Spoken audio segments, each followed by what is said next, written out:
വിവാഹത്തിനു മുമ്പേ ഗർഭിണിയായി കാണപ്പെട്ട പരിശുദ്ധ കന്യകാമറിയത്തെ ഭാര്യയായി സ്വീകരിച്ചതുവഴി യൗസേപ്പിതാവിന്റെ മഹാമനസ്കതയാണ് പ്രകടമായത്. മനസ്സ് വിശാലമാകുന്നത് ദൈവത്തോട് വല്ലാതടുക്കുമ്പോഴാണ്. ശരീരത്തിലേക്കും ലോകത്തിലേക്കും മനസ്സ് തിരിയുമ്പോൾ അത് വല്ലാതെ ചുരുങ്ങിപ്പോവുകയാണ്.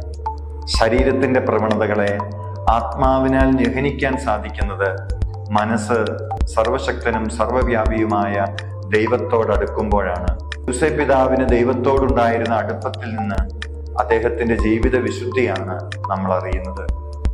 നസ്രത്തിലെ കുടുംബത്തിൽ ആ വിശുദ്ധി ഉണ്ടായിരുന്നു.